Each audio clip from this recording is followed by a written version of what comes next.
Hello, I am back with some more dungeon crawl videos. Now, this is a slightly different video than just a regular Let's Play. I thought, especially after reading on Reddit and seeing tons of people wanting beginner help, this is just I'm probably entitling this Getting to the Lair. This is just a really early game. I'm just gonna say, go over what you should be doing as a semi-experienced player, what I think. This is based off of my own experience and reading on Reddit other people's experience and the wiki. So first thing you want to do, hit M. You got manual skills, or you go to your skill menu. You want to change it to manual. Auto, you can't funnel your skills properly. So I'm gonna hit slash to change it to manual. Now, generally, you want to train one skill at once. In Crawl, you don't want to be training any kind of defense first, because this game is all about getting a damage engine up first, or some way to progress in the game and build experience. You have to figure out what you are doing and why you're going to do it. So the very common thing with Berserkers is turn everything off except for axes. So now I got axes going only. So I'm just gonna walk around the dungeon, sacrifice with P for prey, sacrifice all kinds of corpses until you want to eat chunks of meat. But first, I have this ring mail. Now, as a berserker, I'm going to want to have a lot of armor class, which I get with armor. In this game, there's either AC or EV are going to be your two main defenses. EV is all about dodging. It's a chances to dodge. So the problem about EV is you can be dodging, and then you all of a sudden take a ton of damage from one hit. AC though will shave the damage down, so you'll still take some damage a lot of the time, but smaller amounts. And you're generally a lot more durable with the armor class. The thing is, the more armor you have, the more penalties to your evasion, which make it hard to cast spells and make it hard to dodge and everything. So there's pros and cons with each. For now, I'm going to put this ring mail on because as a berserker, I am a physical damage dealer. I'm not going to be bothering with spells in just a regular rune game, 3-rune game. So you can use O too, the key O to auto explore. This will just make you run around the dungeon until you see an enemy, and it's useful so you don't have to just use your arrow keys. So now you can figure this out. I'm sure you could find the formulas for it if you really needed to, but you don't have to make this an exact science. But every so often you're going to want to chop up corpses so you can eat them. Now, kobolds and some other things all leave poison corpses, and you cannot eat poison corpses. But goblins and generally humanoid things will leave contaminated corpses, which you can eat. But if you eat the chunks, there's a possibility that you'll get nauseated. All nausea does is make it so you can't eat for a little while, which is not awful, but it can be inconvenient. So now I'm letting these gnolls back up. Oh, you probably heard the... Here, let me turn my Facebook off. So I'm letting... Oh, Whip of Venom, so I gotta be careful, but I'm letting these guys back up.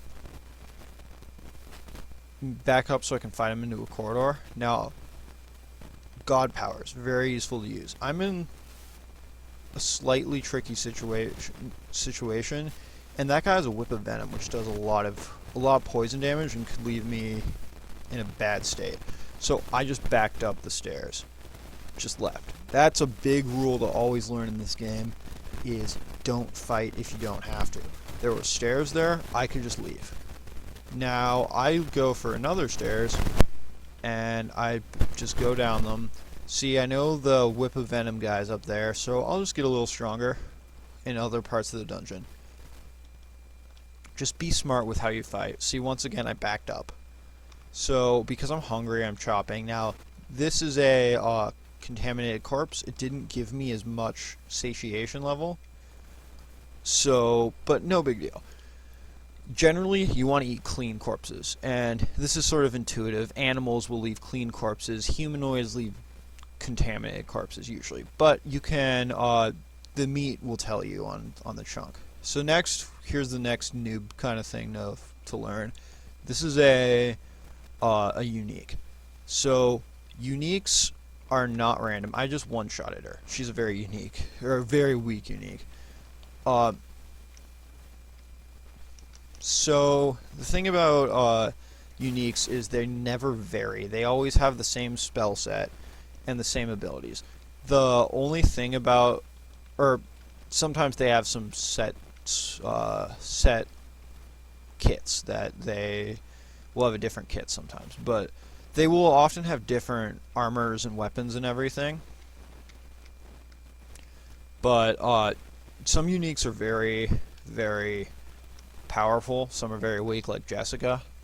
And it's good to know your uniques and know what they do and when to back off. And also, I've seen people ask this before. Generally, if you can, it's good to just always clear the dungeon. The whole dungeon. So I'm quaffing potions because I have some poison. Now this poison could actually maybe kill me. So what I'm going to do is I'm going to hit A, B. That gives me Trog's ability of regeneration. And I'm going to back off because I don't want that worm to hurt me. So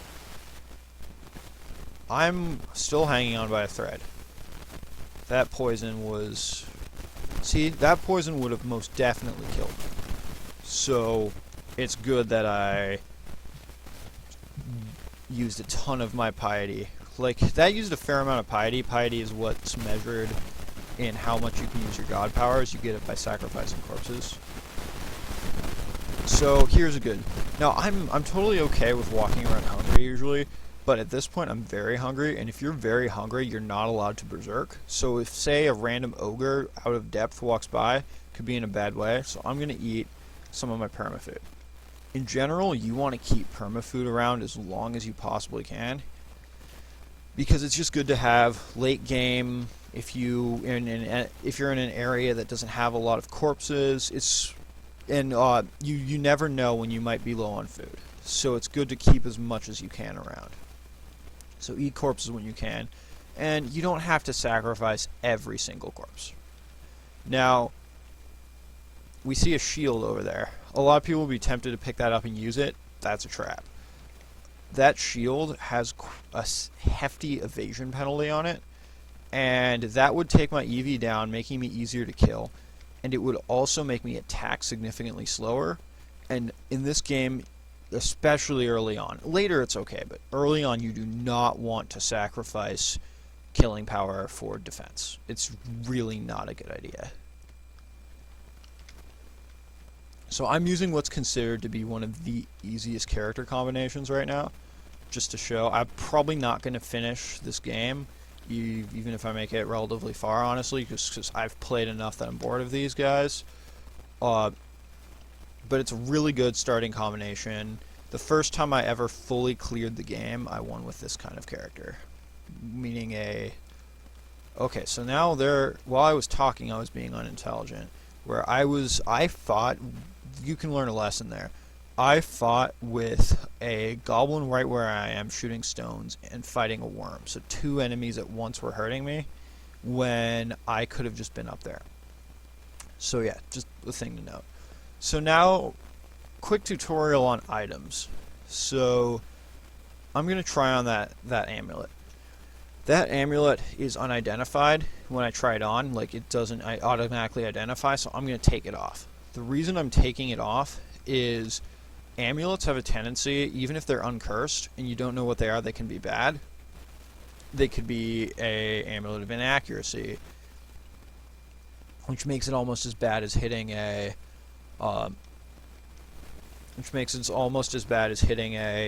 invisible monster. So now we see an ogre. I'm going to let this get relatively close to me because I want to go berserk and then have it walk right next to me and right afterwards. So I'm going to go berserk, kill it.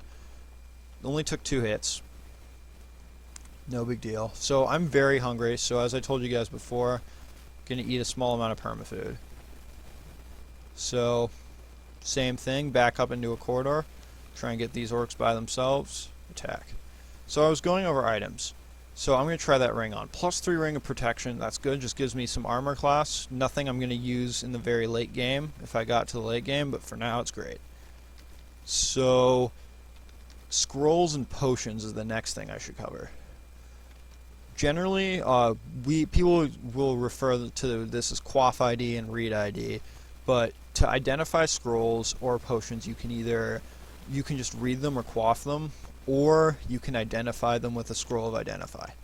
Now the problem about quaff identifying potions is if you do that, you can end up getting some things that will be close to permanent, like bad mutations.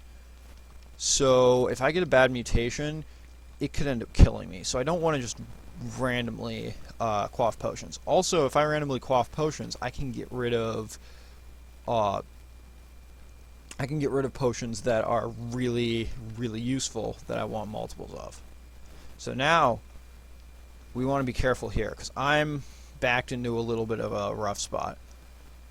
There I have an experienced Heal Orc Chaos Knight, so he can do probably a good amount of damage. Then I have an Ogre, then I have a Hound blocking my way, and a Hobgoblin. So what I'm going to do is, because I have a little time to buy, probably shouldn't try and hack through, so I'm going to see what this scroll is. What I'm doing right now is sort of risky and all based on speculation, but because I have the most of that scroll, I think it might be Identify. But no, it's Teleportation. That's actually really good, because it will teleport me randomly out. So, yeah, look at that. I just got a full hit. Now, in my experience, monsters only try potions that are either curing or heal wounds, so I'm going to quaff that. And yes, it was heal wounds. He hit me with a spiked club. I might have died on that hit. So, that speculation ended up saving my life. So also, I'm gonna eat these little sultanas, this permanent food, because I like to eat the smaller permanent food first because it ends up clogging up my inventory. So that situation that we just fought, that was a very tricky situation, and that's the kind of place I often would have died in the past when I was just newer to the game. And you see that was actually relatively handleable just by a little bit of luck by getting that teleport and everything. But now I shouldn't be walking around too much now because I keep mentioning about items. So read IDing is okay because reading these scrolls are going to do nothing permanent to me is the big thing. None of this is that permanent. But while even potions nothing is permanent, I could still end up dying from mutation. Cure mutation potions are very rare, and I don't want to accidentally drink one. So I'm just going to start read IDing. So now I read my first scroll. If a scroll brings up a menu so you can use it on items, that means that it's either an enchant armor scroll, an enchant or a recharging scroll, or a identify scroll. Enchant armor see these are +0. If I enchanted these boots, it would make them +1. Recharging gives me more charges in a wand. And identifying identifies any item. Now, considering that's a stack of 3, it's very likely this is identify. If I wanted to be safe, I would use it on an unidentified wand or an unidentified armor, because then I'd have a 2 in 3 chance of it working. But the thing is, that is assuming that all 3 of them are equally distributed when I know that identify scrolls are a lot more common. Anyway, there's no point in trying to modify something that's unidentified by enchanting or recharging it because I don't know if it's good. So all this build-up is I'm going to try it on these potions. Potions of Might. Those are useful. Oh, and sometimes I'll get an extra use. So I want to see what this amulet is. It's an amulet of conservation. I'm okay with that. I'm going to put that on. So now I'm just going to keep going down the line. I don't have any scrolls, or I don't have any wands, so I'm not going to use them. I can't try it on a wand, but there's a good chance this could be enchant armor. Now, just in case it is an enchant armor scroll, I'm going to want to put it on these boots, because this ringmail, I'll be ditching it very soon, next good armor I find. But boots are a little more uncommon, so I'm just going to try it. Nothing happens. That means whenever the next time I have that scroll, it will say, like, tried on boots. I now know those are recharging scrolls. So that's a scroll of random uselessness. They do nothing. I ditch it. That enchants my weapon. I don't need to enchant this because it's a weak weapon. That makes noise, draws enemies. As you can see, some of these are a little irritating, but none of them are really game-breaking yet. Like, cursed my axe. That just means I can't take it off for the time being. But now, one more scroll of enchantment, and enchanting takes curses away. Also, another little mistake I made when I was new is I thought that cursing had something to do with the properties of the items. It just means you can't take it off. So first, I got this centaur. These are super dangerous in range, but they're trivial once you get close to them. So see, I'm not worried that I'm taking a ton of damage because I just murdered him when I got close. Now we see a ghost. Player ghosts are exactly what they sound like. They're ghosts of characters. So I think I can take this with Berserk, so I'm going to Berserk. That's why Berserkers are so popular, because early game like that, you can just plow through anything. Okay, so the reason this book does not auto pick up is because Trog hates books. He hates any kind of spell casting. So to get a little piety, I can burn this book. So A, F, Books on Fire.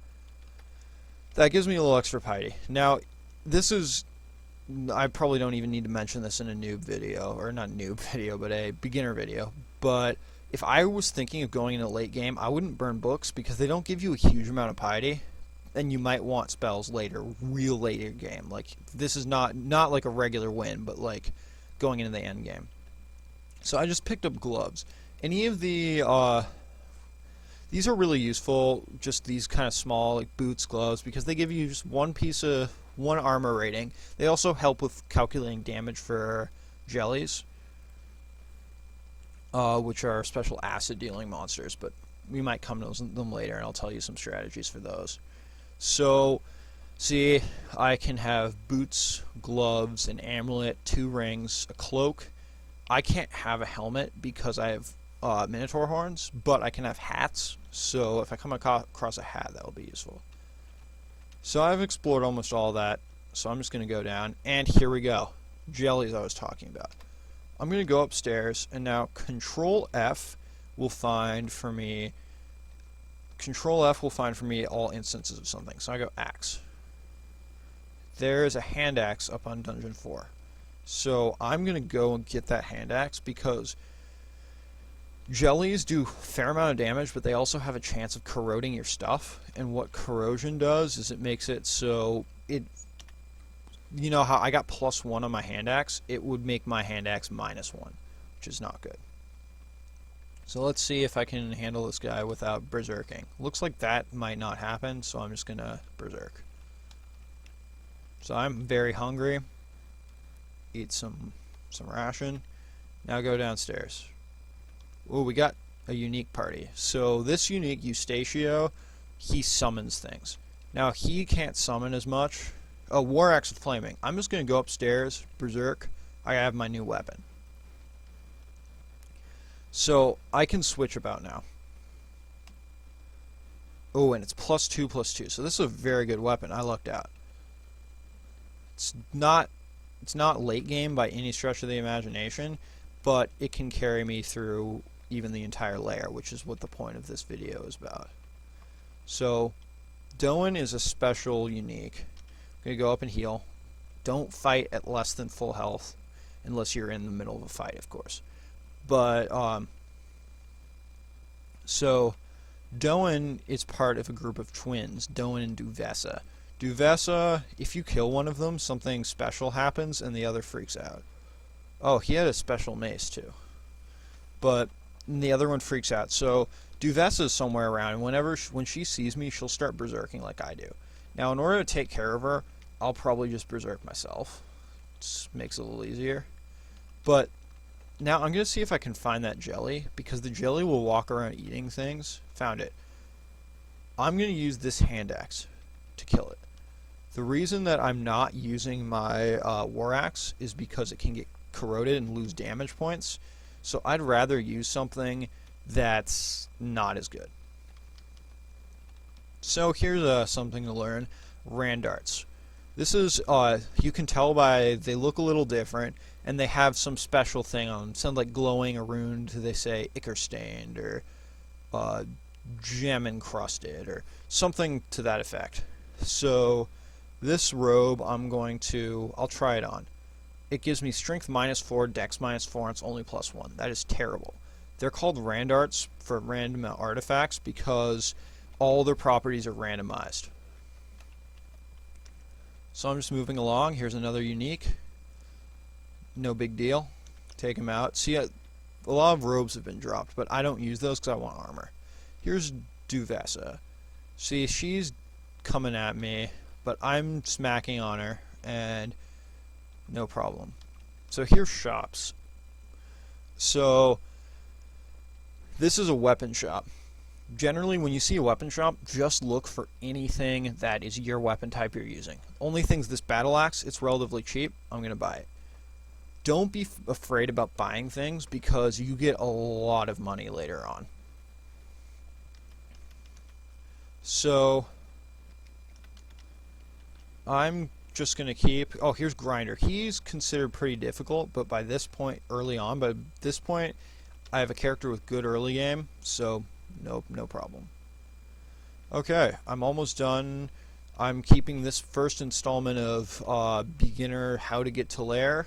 Keeping this first installment short, but in the next video, I'll talk about wands, I'll talk about weapon skill, why we need it, I'll talk about minimum delay, and just more tactics. So that ends the first part of how to get to Lair.